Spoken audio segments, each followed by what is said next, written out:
Hey everybody, my name is Jeannie May, and I just want to say thank you so much for tuning in today. And for those of you that have been following me on this Mondays with Maybe journey for a while now, welcome back. Happy to have you here. Last week, we talked about your spiritual battle, right? We talked about being 1 foot in, 1 foot out. We talked about the kingdom of lightness and the kingdom of darkness. And I really wanted to push you and challenge you and consider how you are living, right? This week, I want to talk about what I call the pleasure seeker. See, here in Southern Oregon, we're in the middle of a huge, tremendous snowfall, record-breaking snowfall. We've gotten like 2 feet in just the past 24 hours. I'm looking out here, looking out my window right now, and it's just continuing to fall. It has not let up at all, right? I got a call this morning at 5 a.m. that my son got a snow day. He's with his dad right now, but I got a call that he got a snow day. I was like, oh, that means I got to go shovel the snow. That means when I have to go in town today for my meeting, I have to drive through the snow. Like, oh my gosh, I don't want to do this, right? And it was just adult things, adult things. Well, I got off my call this morning, and I was like, okay, I'm gonna go shovel. I'm gonna go shovel a little bit. The guys already came and did my driveway because I have a super long, super steep driveway that is just miserable in the snow. So of course I hired someone to come do that. But so they came and did my driveway early this morning, and from the time they did it at like 6 a.m. this morning to the time I was leaving, there was already like 6 inches of snow. Okay, not even kidding. I measured, and I was just like, oh my Lord, this is ridiculous. And so I'm getting frustrated, right? And I'm out there and I'm shoveling snow, and I'm just like, this is so stupid. I don't want to be out here. And then I stopped, and I took my headphones out. I was listening to worship music, took my headphones out, and I just looked around. And I was just watching the snow fall peacefully, and there was no people, there was no cars, just surrounded by nature. And I was like, wow, this is so beautiful. And then I was like, why am I shoveling? Why am I making this a miserable experience? When I was a kid and I got a snow day, oh my God, anytime it even snowed, even if I didn't have a snow day, you bet your bottom dollar I was outside building a snowman. I was outside sledding. I was doing something outside because I just love the snow so much. For me, it's like, it's just excitement. It fills you up with all this energy, right? It's like getting a new car. It's like getting that new shoes or just something new, and you're just like, oh my gosh, this is so awesome, right? Well, that's how kids feel every time it snows. And so I'm sitting there and I'm shoveling, and I was like, you know what? I'm going to choose to enjoy this. So I went and I got my son's sled out of the garage, and I just went sledding down my hill, and I have like a steep driveway, okay? And I just went sledding down my driveway. I live on my own little road. There's no neighbors or anything, so I didn't have to worry about anyone like hitting me, thank goodness. If you have neighbors, do not do this, please. I don't want you to get hit by a car. But I did not. So I got on my son's sled and I went down there. And I walked all the way back up, and I sat there and I breathed and I looked around for a little bit, and then I went back down. And it was just so much fun. And when I got done, I was laying there and I was in the snow and I was making a snow angel, and I was like, there is so much beauty in this world. There's so much to enjoy in this world if we choose to see that. But most of the time, we choose to see the negative side of it. We choose to allow that excitement, that pleasure to burn out, right?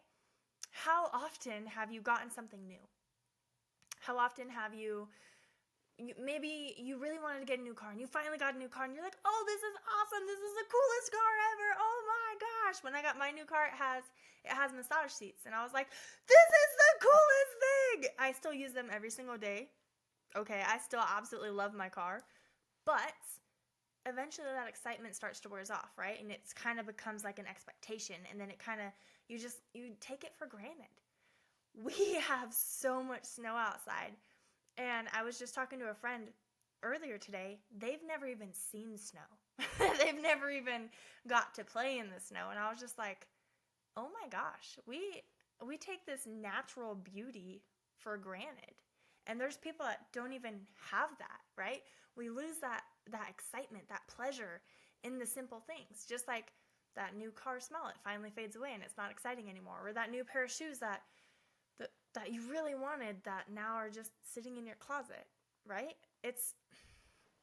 I call it the pleasure seeker because we constantly move from one exciting thing to the next. And as soon as that one exciting thing fades away and you're no longer excited about it, it's like, okay, great. Let me go find something else. And you start overlooking things that once brought you so much joy, like playing in the snow, like a snow day, or maybe staying up a little bit past bedtime to finish that movie with your parents, or maybe, getting that ice cream after dinner. Now as an adult, I don't really look forward to that. I mean, I still love ice cream, okay? Everyone loves ice cream, and if you don't, there's something seriously wrong with you. But now as an adult, my son, every time he finishes dinner, he's like, Mom, can I have ice cream? And I'm like, yeah, of course you can have ice cream, hon. Help yourself. It's in the freezer, He's like, do you want some? And I'm like, oh, no, I'm okay. But as a kid, I used to be just like my son, and I used to be so excited for that. When I got my coffee machine, I was like, yes, Nespresso, this is so awesome. It tastes so good. And now I take it for granted. Every morning, I just go make my cup of coffee. I sit there. It smells so good, and I drink it, and I just take it for granted, right? Like, we don't realize how much of our daily life we take for granted. People that live in the forest are constantly like, oh, I'm just used to this view. People that live at the beach, oh, you get used to it, I promise. Like, what happened? When did we become so focused on the next exciting thing? When did we start taking our life for granted? Don't fall into routine, people, okay? Do not fall into routine. That is the most dangerous thing you can do. Not just in your life, in your daily life, but also in your prayer life, right? And the reason I gave you all these examples is because I can guarantee everyone listening to this has some kind of prayer routine. Whether it's waking up, laying in bed, and just saying, thank you, God, for this day, and then getting out of bed. Whether it's praying every time you go on a road trip. Whether it's reading your Bible. Whether it's listening to worship music. Like, you just have this routine. But then the excitement starts to fade after time, right? Every time I get a new devotional, I get so excited to get back into it, and I start reading it, and I'm so excited. But then it's like, I got to get up early. I got to do this. God, I'm kind of tired today. Do you mind if I just do it later? And it's just that excitement starts to wear off. And I want to encourage you, if you're falling into a routine, find a way to make it interesting again. Switch it up every single week. Do something different every single week that makes you fall back in love with it. Because, oh gosh, I have something in my eye. I'm so sorry. Because I can guarantee if you find a way to fall back in love with those things that once brought you so much joy, you won't constantly be seeking something new. And when you're constantly seeking something new, it's easy for Satan, for the devil, to weasel his way into your daily life and to trick your mind and to get you to fall out of that routine and fall out of that excitement and fall out of that love that you have built up with God, right? A lot of time we look at everything that God's created and we question it. We're like, how did he create this? Why did he create this? Why would he do this? It's not for us to know. It's for us to appreciate, right? God has a rhythm and a reason for everything, a rhyme and reason for everything. It does not matter what you know. It does not matter what you think you know. It does not matter how you feel about things, because God created it for a reason, all right?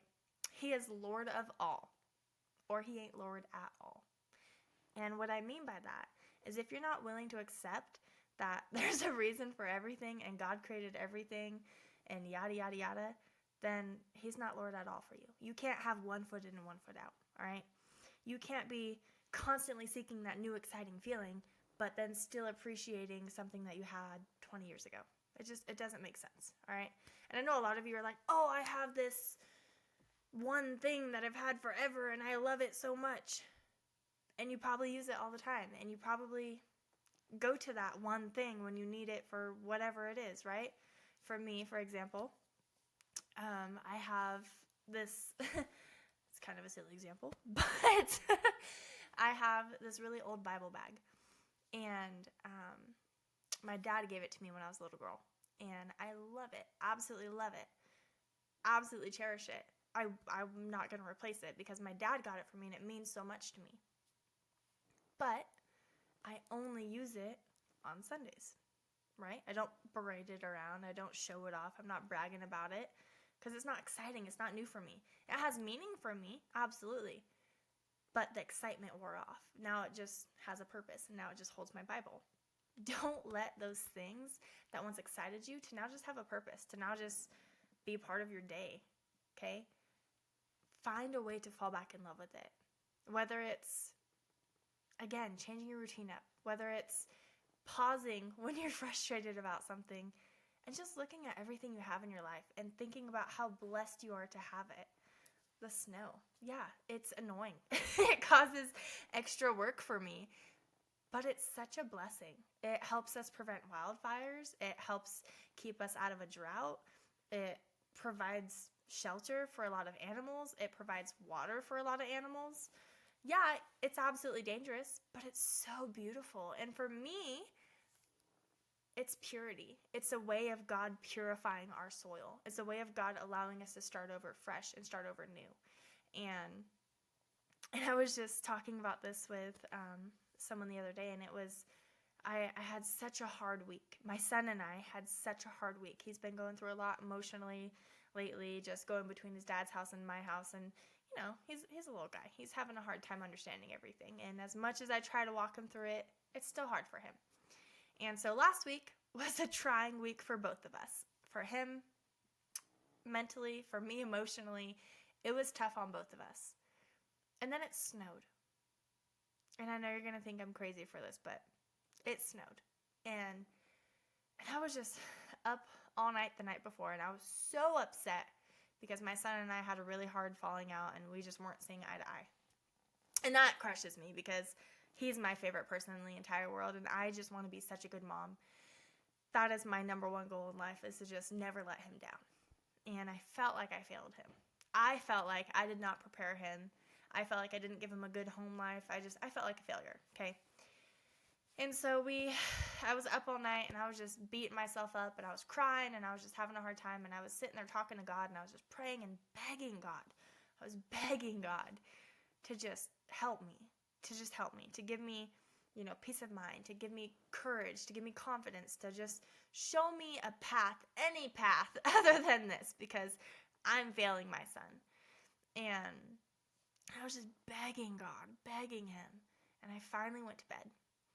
I gave it to God, and I finally went to bed. And when I woke up, it had snowed. And I looked outside, and I heard God tell me, today's a new day. I am purifying today. Leave tomorrow in tomorrow. Today is a new day. I said, okay, God. Okay, I trust you. And we went to church, and we had a beautiful day, and we had a beautiful time together. And it was so wonderful. Yeah, it was scary driving, but we had a great day. I didn't let that past day's emotions ruin my time with my son, the last day I had with him before he went to his dad. We enjoyed church together. We had a great day. We played games. We hung out. And then when it was time for him to go to his dad, of course, it was tough on both of us. But he gave me a hug, and he said, thank you for loving me, Mom. I know I wasn't the easiest kid for you to love this week, but I appreciate you giving me a good day. And I just cried. I was like, oh. Because for me, it wasn't my choice, right? If it was up to me, I absolutely would have brought yesterday's emotions into it, and I absolutely would have acted on that. Because for me, I fell into a routine of, we had a bad week. We're going to keep having a bad week. But that's not fair, right? A lot of times you fall into this routine, and you turn into this pleasure seeker, because when that old thing starts to die out, you start looking for something new. Well, for me, with my son, we had a really bad week, and we were going to keep having a bad week. And I was seeking, and I was grasping something new, some kind of new attitude, some kind of new thing that we could do, something to get us out of this routine, when all I needed was God. All I needed was God, to appreciate the time I had with my son, to appreciate the day. And I needed that reminder of the snowfall to purify the soil and to purify our day and allow us to go into that new day fresh and clean, so that I could get out of that routine and I could allow God into our day. And so I want to encourage you, if you're like me and you are a pleasure seeker and you are looking for the next best thing, or you have this idea and you're obsessed with this idea, and then it burns out, and then you move on to the next idea, and then you move on to the next thing, and then the next thing. Or if you're constantly moving from romantic partner to romantic partner to romantic partner, or you're constantly moving from job to job to job, stop. appreciate what you have right in front of you. And I know it gets old and it gets boring and you're like, this is not cool anymore. Trust me, I get it. If you've known me for more than a month, you will know I jump around a lot, whether it's from job, idea, hobby, whatever it may be. Like, I cannot stay stagnant. I have to keep moving, okay? I want to encourage you, even if you're a busybody like me, to just stop. Marvel at what's right in front of you. Fall back in love with your life. Fall back in love with the snow. Fall back in love with your job. Fall back in love with your partner. Find a way to make it new and exciting. Because once you get past that excitement, it's like a veil drops, right? And you get to see it for what it is. Sometimes, yeah, you should probably just leave it and move on because it's not for you. But I want to encourage you to find that curiosity in you again. Find that spark in you again. And find a way to fall back in love with it. Because I can guarantee you, it does not matter what that next thing is. If you don't have God going into it, it's not going to last. So, again, fall in love with what you have right in front of you. Find a way to make your old, boring, blah, blah, blah relationship, job, routine, whatever it may be, find a way to make it exciting again. Find a way to put Jesus in the center of it so that it can reignite you. And stop looking for a temporary fix. Stop looking for something that's just going to fix your current mood or your current situation or whatever it may be. And enjoy just what you have right in front of you, okay? Because I can guarantee you, even though you may be going through this like boring spot or this like dry spell or whatever you want to call it, Jesus can turn that pain or that bleh into a blessing, all right? He can turn the bleh into a blessing. That makes sense. We're going with that. But again, just take a minute. Stop being angry. Stop being frustrated. Stop taking what you have for granted and fall back in love with it. Remember that feeling that you got when you first did it, or when you first got that car, or whatever. You know what I'm saying, okay? Even our phones, we use these dang things every single day. And I just got this, and it's the iPhone 16. I literally just got it a couple months ago, and I can tell you right now, it's not as exciting to me as it was when I first got it. My new computer, it's not as exciting to me as it was when I first got it, right? So find a way to just fall back in love with it. Find a way to reappreciate it. Find a way to just marvel and enjoy what you have right in front of you. That's my challenge for you this week. I want you to look at your entire life. I want you to look at, maybe that goal you have for yourself of that new object or that new lifestyle or whatever, okay? Look at everything you have in your life and find a way to make it exciting to you. Find a way to reinvent it. Find a way to bring it back, bring that spark back, and just appreciate what you have while you have it. That is all I have for you this week, you guys. I appreciate you being here. I appreciate you just tuning in and supporting me on this journey. I know it's a little all over the place, and I know we're still getting our feet, and we're still moving and grooving and, figuring it out. But I appreciate you so much more than you realize, just for supporting me, for being here, and for listening today. I hope I helped you out. If I did, hit that like button, subscribe, send it to a friend if they need to hear the message, and more importantly, let me know what you thought of it, please, so I know what you want to hear more of or less of. I hope you have a wonderful week. Don't forget to let God lead you this week, and stay safe out there. Bye.